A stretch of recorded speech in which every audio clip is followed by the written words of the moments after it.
Өлкөдө турак жайга муктаж миңдеген үй бүлө бар. Алардын бир тобу тапкан ташыганын ижарага берип, ар кайсы жерде башкалкалап жатса, дагы бир канчасы ар кандай курулуш компанияларына үлүштүк каражаттарын салып, батиринин бүтүшүн күтүп отурат. Бир топ жылдан бери карапайымдар кантип батир алат деген суроо көтөрүлүп, бирок ал алгылыктуу чечилбей келген эле. Акыркы жылда бир нече жерде мамлекеттик ипотекалык компания аркылуу жеңилдетилген шартта бериле турган үйлөр курулууда. Мамлекет жетекчиси Садыр Жапаров былтыр жаштар форумунда сөз сүйлөп жатып, насияга кезекте турган 13 миңдей адам 2 жыл аралыгында ипотекалык үй менен камсыз болоорун айткан.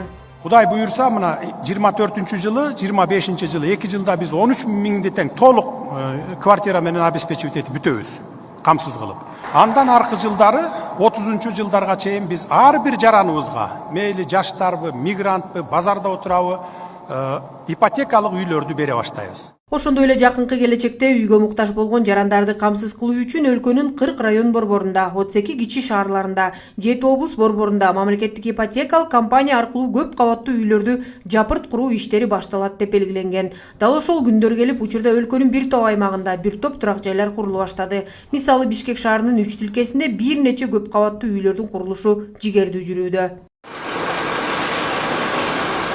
Бул аптада президент Садыр Жапаров Жалал Абад облусуна болгон иш сапарынын алкагында мамлекеттик ипотекалык компания тарабынан жүргүзүлүп жаткан Жалал Абад шаарындагы турак жай комплексинин курулушунун жүрүшү менен таанышты. Курулуш иштери 1,5 гектардан ашык жерде жүргүзүлүүдө. Батирлердин саны 639, жалпы аянты 34.500 чарчы метрди түзөт. Турак жай комплексинде балдар аянтчасы жана унаа токтотуучу жайлары каралган. Садыр Жапаров муктаждарга жеңилдетилген пайыз менен ипотекалык батирлерди берүү үчүн мамлекет мындан ары социалдык турак жайлардын курулушун көбөйтө турганын баса белгиледи. Президент Жалал Абад шаарында турак жай комплексинин курулушунун жүрүшүн канааттануу менен белгилеп, курулуш нормаларын так сактоо жана сапаттуу материалдарды колдонуу керектигин эскертти. Курулуш иштери жүрүп жаткан тилкелерде орточо эсеп менен 300дөй жумушчу тартылган. Тиешелүү иштер күз айларынын соңунда бүтүп калат деп пландалган. Жумуштун азыр 40-45% бүтүп калды. 40-45% калды. Себеп азыр утур немени көрсөңөр 6-этажда монолит куюп аткан болсо, 1-2 этажда уже кладка кетти, кирпич.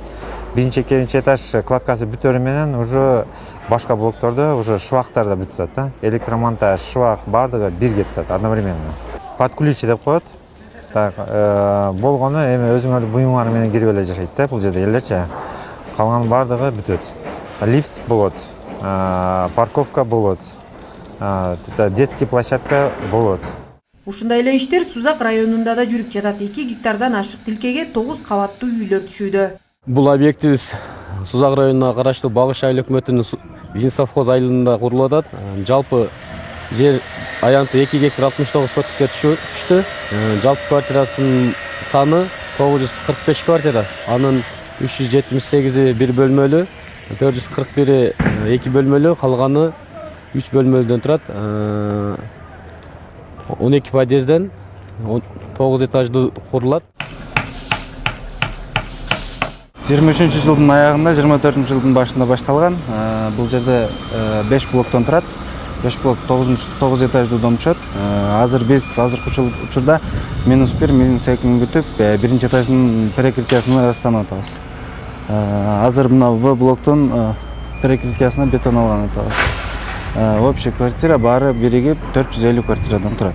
Эске салсак, жыл башында мамлекет башчысы элди социалдык батирлери менен камсыз кылууну жөнгө салууга багытталган жаңы жарлыкка кол койгон. Анда негизги максат бардык жарандарды, мигранттар болобу, базарда иштегендер болобу же башка тармактарда болобу, айтор бардык катмарды камсыз кылуу деп белгиленген. Мындан ары мүмкүнчүлүгү бар жарандарыбыз үлүштүк катыш менен батир ала алгыдай шарттарды түздүк. Алгандай шарттар: мисалы, батир алууну каалаган жаран батирдин жарым баасын алдын ала төлөп, калган жарым баасын 10-15 жылга чейин ипотекалык шартта төлөө менен ала алышат.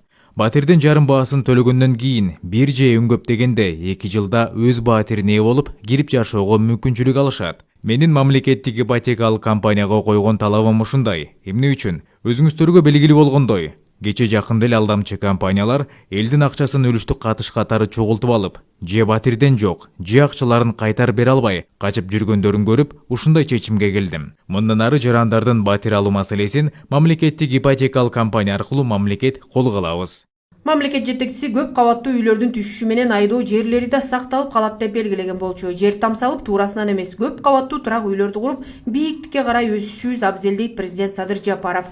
Учурда мамлекеттик ипотекалык компаниясы чечелүү жарлыктын негизинде ишти ырааты менен алып барууда. Мамлекеттик органдар жана өзүн өзү башкаруу органдардын миңдеген гектар жерлери бар.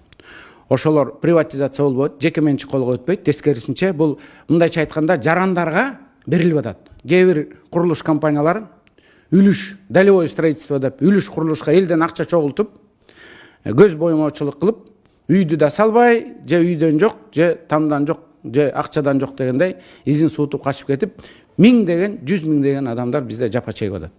Мына ушулардын бардыгына бөгөт коюу максатында мамлекет ушул жарандарга камкордук көрсөтүү иретинде ушундай указды кабыл алды. Маалыматтарга караганда 2015 жылдан 2020 жылга чейин 6 миллиард 600 миллион сомго насыя берилсе, 2021 жылдын сентябрь айынан 2022 жылдын аягына чейин бул көрсөткүч 7 миллиардка чукулдаган. Буга чейин 9 миңге чукул адам арзандатылган насыялык ипотека аркылуу батирлүү болушкан. Ага жалпысынан 14 миллиард сомго жакын каражат жумшалган. Учурда бардык аймактарда мамлекеттик ипотекалык компаниясы тарабынан курулуп жаткан батирлердин саны 25 миңге чукул.